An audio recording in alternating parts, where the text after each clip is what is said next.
बिस्मिल्लाहिर्रहमानिर्रहीम। स्टूडेंट्स, आज हम चैप्टर नंबर 1 के थर्ड टॉपिक की बात करते हैं, जो कि हमारे पास है आयन। तो यहाँ पे हम लोग देखते हैं आयन की डेफिनेशन और इसकी टाइप्स की बात करते हैं।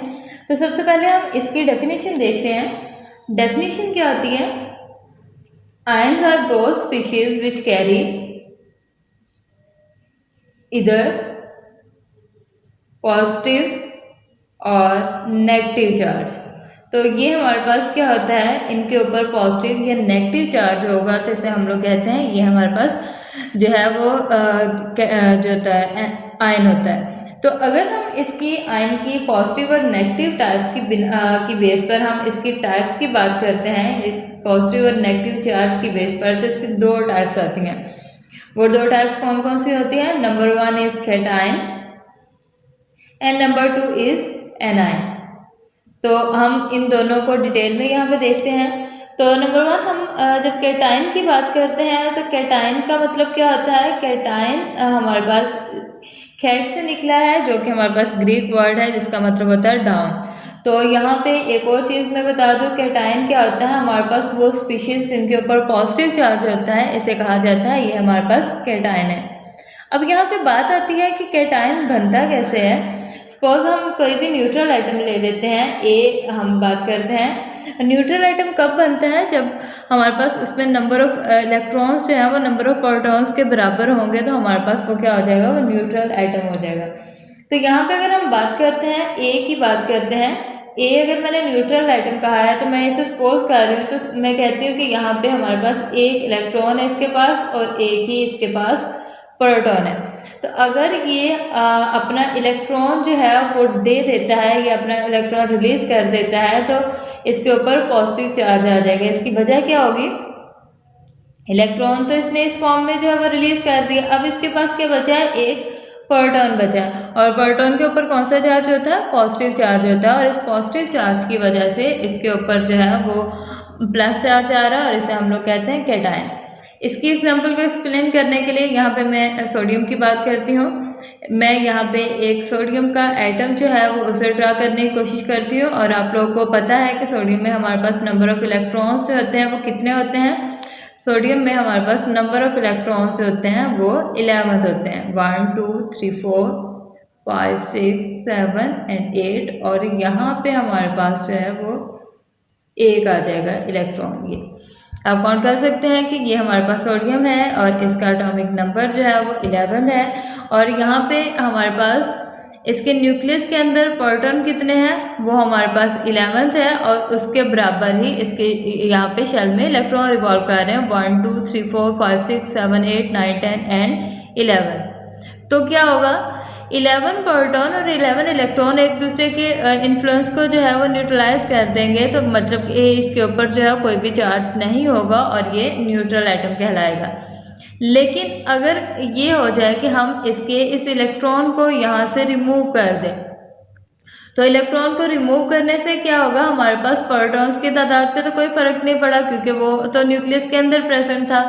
लेकिन हमारे पास इलेक्ट्रॉन्स कितने हो गए? इलेक्ट्रॉन्स 10 बच गए, क्योंकि एक तो रिलीज हो चुका है। तो यहाँ पे 10 इलेक्ट्रॉन्स तो 10 प्रोटॉन के जो चार्ज है उसे कैंसिल कर देंगे, न्यूट्रलाइज कर देंगे, लेकिन जो एक प्रोटॉन ज्यादा है वो कहाँ पे जाएगा? वो इसके ऊपर चार्ज की फॉर्म में यहाँ पे शो होना शुरू हो जाएगा। और अगर मैं इसे ब्रैकेट की फॉर्म में लिखती हूँ तो ये हमारे पास कुछ इस तरह आ जाएगा। तो ये हमारे पास क्या आ जाएगा? ये कैटायन कहलाएगा, और इसे हम लोग कहते हैं, इसमें इलेक्ट्रॉन्स की कमी हो जाएगी। अभी मैंने कहा है कि कैटायन का मतलब होता है डाउन, मतलब कि इलेक्ट्रॉन जो है वो इसमें कम हो जाएंगे। और दूसरी चीज ये है कि अगर इसमें से इलेक्ट्रॉन निकल गया तो हमें तो इसकी जरूरत ही नहीं है, और अगर इसकी जरूरत नहीं है तो फिर इसका साइज जो है वो न्यूट्रल आइटम से क्या हो जाएगा? इसका साइज भी न्यूट्रल आइटम से स्मॉल हो जाएगा। तो यहाँ पे आप लोग ने इसमें जो चीज देखनी है वो सबसे पहले इसकी आपने देखनी है डेफिनेशन। तो डेफिनेशन पहले भी मैंने आप लोगों को बता दिया है। कैटायन क्या होता है? Which have positive charge on it is called cation. तो ये हमारे पास इसकी डेफिनेशन आ जाएगी। देन अगर हम लोग इसकी एग्जांपल की बात करते हैं तो ये हमारे पास आ जाती है, या हम इसकी एग्जांपल में ले लेते हैं सोडियम की एग्जांपल की बात कर लेते हैं, जो कि हमारे पास था। पहले सोडियम जो था न्यूट्रल था, बाद में इसने अपना एक इलेक्ट्रॉन रिलीज किया है और ये सोडियम पॉजिटिव में कन्वर्ट हो गया। देन अगर हम लोग इसकी बात करते हैं, इसकी एनर्जी की बात करते हैं, तो इसकी एनर्जी पे क्या फर्क पड़ता है। अब देख सकते हैं कि यहाँ पे जब इलेक्ट्रॉन जो है वो शेल में रिवॉल्व कर रहे हैं, तो न्यूक्लियस और इसके प्रोटॉन और इलेक्ट्रॉन के ऊपर ऑपोजिट चार्ज होने की वजह से ये दोनों एक दूसरे को क्या कर रहे हैं, अट्रैक्ट कर रहे हैं। लेकिन अगर हम लोग आउटर मोस्ट इलेक्ट्रॉन को एनर्जी देते जा रहे हैं, तो वो एनर्जी को गेन करके उसके न्यूक्लियस से उतना ही क्या जाता जाएगा, दूर जाता जाएगा। तो जितना ये दूर जाता जाएगा, एंड पे एक पॉइंट क्या आएगा कि ये हमारे पास न्यूक्लियस के इन्फ्लुएंस से बाहर निकल जाएगा, तो तब हमारे पास क्या प्रोड्यूस होगा, कैटायन। तो मतलब कि यहाँ पे हम इसे एनर्जी क्या कर रहे हैं, इसे एनर्जी दे रहे हैं, तो इसलिए हम लोग इसे कहेंगे ये हमारे पास एंडोथर्मिक प्रोसेस है। एंडो मीन मतलब कि ऐड हो रही है, थर्म मीन एनर्जी। तो यहाँ पे ये इसे कहेंगे कि हमारे पास formation of positive ion is the endothermic process. तो ये हमारे पास एंडोथर्मिक आएगा। अब यहाँ पे बात आ जाती है कि हमारे पास चार्ज जो है वो किस चीज़ पे डिपेंड करता है। तो अगर आपने इसमें से एक इलेक्ट्रॉन निकाला है तो इसके ऊपर +1 चार्ज है, जैसे कि ये इधर प्रेजेंट है। लेकिन अगर हम एक और इलेक्ट्रॉन निकाल देते हैं तो कितना चार्ज आ जाएगा, +2 चार्ज आ जाएगा। इसी तरह हम जितने इलेक्ट्रॉन्स को रिमूव करते जाएंगे उतना ही हमारे पास चार्ज क्या आ जाएगा, +1, +2 और +3 वगैरह जो है ये इंक्रीज होता चला जाएगा। यहाँ तक हमारे पास है। अगेन बता देती हूँ, चार्ज किस चीज़ पे डिपेंड करता है कि एक न्यूट्रल आइटम ने कितने इलेक्ट्रॉन्स को लूज किया है, उतना ही इसके ऊपर चार्ज आ जाएगा। अब हम देखते हैं कि कौन जो है ये जो है वो बनाता है पॉजिटिव चार्ज या कैटायन, कौन बनाता है। तो हमारे पास जो मेटल आइटम्स होते हैं, मेटल आइटम्स जो कि हमारे पास पीरियोडिक टेबल के स्टार्ट में ग्रुप 1A 2A वगैरह के जो खासतौर पर मेटल होते हैं वो ज़्यादातर जो है वो ये बनाते हैं, जिसमें 1A आ जाता है alkali and 2A is alkaline earth metals जो है इनके ऊपर पॉजिटिव चार्ज होता है। तो ये हमारे पास क्या होता है, ये कैटायन बनाते हैं। इसकी बात करते हैं तो हमारे पास H पॉजिटिव आ जाएगा। सोडियम एक इलेक्ट्रॉन रिलीज करता है। इसके अलावा अगर हम कैल्शियम की बात करते हैं 2 इलेक्ट्रॉन रिलीज करती है। मैग्नीशियम की बात करते हैं, ये भी 2 इलेक्ट्रॉन्स को रिलीज करता है। इसी तरह अगर हम 3 की बात करते हैं थर्ड ग्रुप की, तो ये हमारे पास जो है वो एल्यूमिनियम है जो कि 3 इलेक्ट्रॉन को रिलीज करता है। तो ये हमारे पास क्या आ जाएंगे, ये कैटायंस की एग्जाम्पल आ जाएंगी। यहाँ तक हमारे पास कैटायन का जो है वो कंप्लीट हुआ। अब हम बात करते हैं यहाँ पे एनायन की। एनायन हमारे पास क्या होता है, सबसे पहले आप लोगों को एनायन की क्या पता होनी चाहिए, डेफिनेशन पता होनी चाहिए। अगर हम लोग एनायन की डेफिनेशन की बात करते हैं तो बिल्कुल कैटायन के ऑपोजिट हो जाएगी।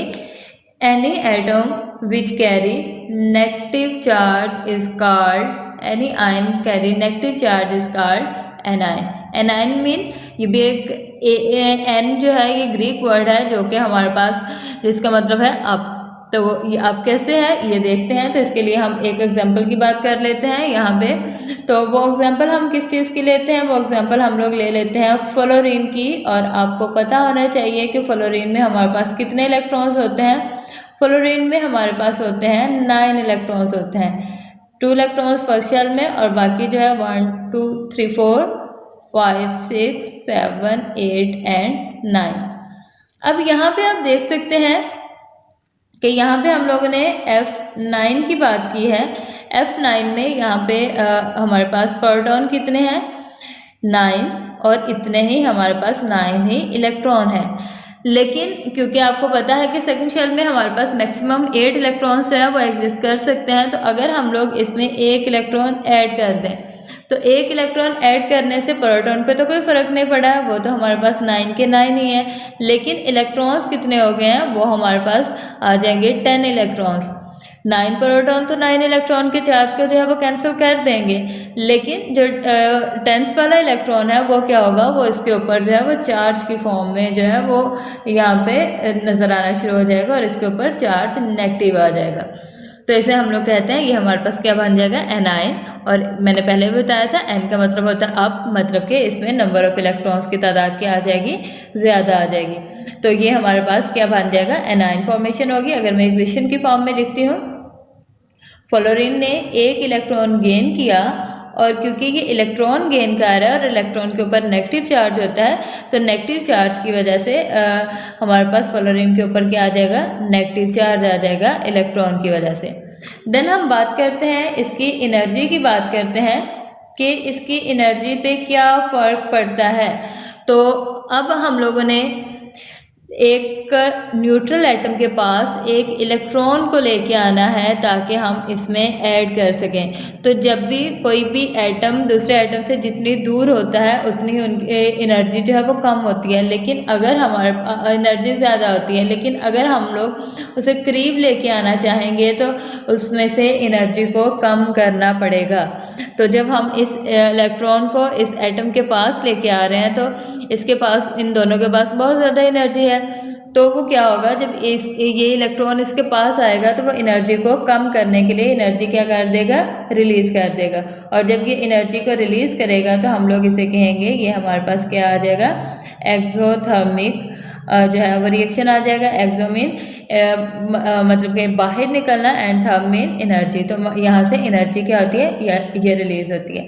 लेकिन एक्सोथर्मिक प्रोसेस कब होता है, जबकि हम लोगों ने -1 जो है वो चार्ज लेके आना हो, मतलब कि सिर्फ एक इलेक्ट्रॉन जो है वो ऐड करना हो। लेकिन अगर हम लोग इसमें एक और इलेक्ट्रॉन ऐड करना चाह रहे हैं तो एक और इलेक्ट्रॉन को ऐड करना जो है, जो एडिशन ऑफ सेकेंड इलेक्ट्रॉन, यहाँ पे मैं बात करती हूँ एडिशन ऑफ सेकेंड इलेक्ट्रॉन, ये क्या हो जाएगा, ये हमारे पास आ जाएगा एंडोथर्मिक प्रोसेस आ जाएगा।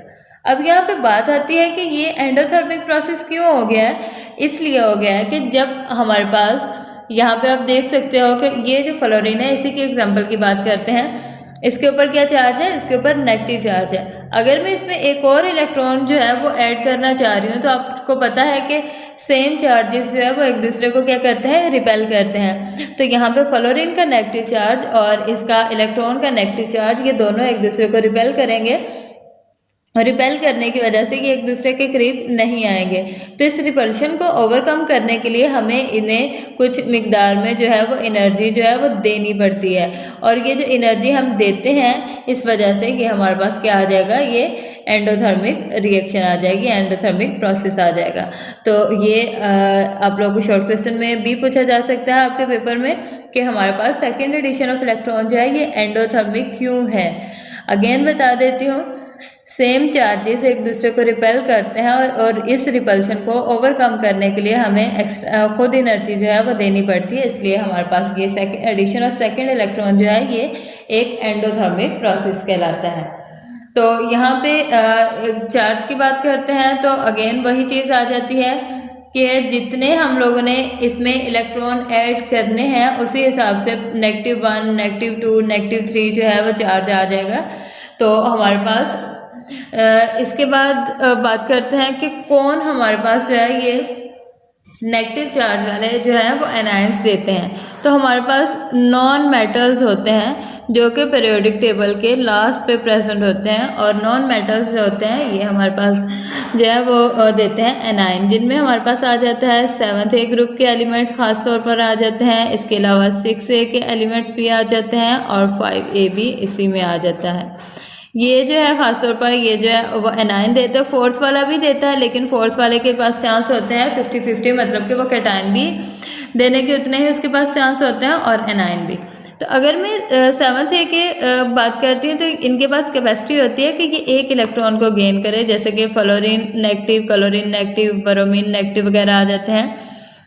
और 6A के पास एबिलिटी होती है कि ये 2 इलेक्ट्रॉन्स को गेन करते हैं और इनके ऊपर 2 नेगेटिव चार्ज आ जाता है। इसी तरह हमारे पास ये जो है 5A वाला, ये 3 इलेक्ट्रॉन्स को जो गेन कर लेते हैं और इसलिए इनके ऊपर 3 नेगेटिव जो है वो चार्ज आ जाएगा। इसके अलावा हम बात करते हैं कि कुछ इंपॉर्टेंट टर्म्स हैं। हमारे पास नेगेटिव आयंस जो होते हैं ये ग्रुप ऑफ एटम्स पर भी मुश्तमिल होते हैं। तो अगर हम लोग नेगेटिव आयन के ग्रुप्स की बात करते हैं तो आप लोग जो है वो हाइड्रोक्सिल ग्रुप की एग्जांपल देख सकते हो। ये हमारे पास किसका ग्रुप है, एक हाइड्रोजन का और एक ऑक्सीजन का, लेकिन इसके ऊपर नेगेटिव चार्ज है तो हम लोग इसे कहेंगे ये हमारे पास एनाइन है। इसके अलावा कार्बोनेट आयन की बात करते हैं, ये भी हमारे पास क्या होता है, ये ग्रुप ऑफ एटम है। इसके अलावा फॉस्फेट की बात करते हैं, ये भी, या सल्फेट की हम लोग बात करते हैं, ये भी हमारे पास जो है ये आयन की फॉर्म में प्रेजेंट है और ये ग्रुप ऑफ एटम्स हैं, इसलिए हम लोग कहते हैं ये हमारे पास एनाइन है लेकिन ग्रुप्स की फॉर्म में। इसी तरह हमारे पास जो पॉजिटिव आयन है वो भी ग्रुप की फॉर्म में प्रेजेंट होते हैं। जैसे कि हम बात यहाँ पे करते हैं, बहुत कॉमन एग्जांपल है NH4 पॉजिटिव, तो ये हमारे पास आ जाती है। और इसके अलावा H3O पॉजिटिव आ जाती है, लेकिन हमारे पास ग्रुप की फॉर्म में नेगेटिव आयन जो होते हैं वो ज़्यादा होते हैं लेकिन पॉजिटिव आयन जो होते हैं वो कम होते हैं। तो इसलिए हम लोग इसे कहते हैं कि ये हमारे पास इसके अलावा केमिस्ट्री में कार्बोकैटायंस भी होते हैं। यहाँ पे एक एंट्री टेस्ट में क्वेश्चन अक्सर आ जाता है कि ये हमारे पास मॉलिक्यूल है तो इसे हम लोग एटॉमिक फॉर्म में क्यों लेके आ रहे हैं। तो ये एक्चुअली जो आयन है या कैटायन है ये हमारे पास एटम ही है, ये कोऑर्डिनेट कोवलेंट बॉन्ड के जरिए जो है वो अटैच हुआ है जो कि इस फॉर्म में है। ये हमारे पास एक H पॉजिटिव है और इसके साथ बॉन्ड क्या बना रहा है, ये जो है अमोनिया अपने जो है लॉन पेयर ऑफ इलेक्ट्रॉन की वजह से इसके साथ जो है वो कोऑर्डिनेट कोवलेंट बॉन्ड जो है वो बना रहा है। तो एनाइन तो हमारे पास जो है वो जो आयन है वो तो पॉजिटिव ही है, तो इसलिए हम लोग इसे एटॉमिक आयन में भी कंसीडर करते हैं। तो ये बहुत अहम एंट्री टेस्ट का क्वेश्चन है। इसमें हमारे पास जो है एक और इंफॉर्मेशन है कि ये कैटायन और एनायन जो होते हैं इनकी प्रॉपर्टीज न्यूट्रल एटम से बिल्कुल डिफरेंट होती है। जब हम इसमें से इलेक्ट्रॉन निकाल देते हैं तो इनका मेल्टिंग पॉइंट, बॉइलिंग पॉइंट, सब चीज़ें जो होती हैं वो चेंज हो जाती हैं न्यूट्रल एटम से। और यहाँ तक आप लोग का जो है वो ये आयन का टॉपिक कंप्लीट हो गया है। इसमें अगर आपको कोई भी प्रॉब्लम हो तो आप कमेंट सेक्शन में पूछ सकते हैं। Thank you.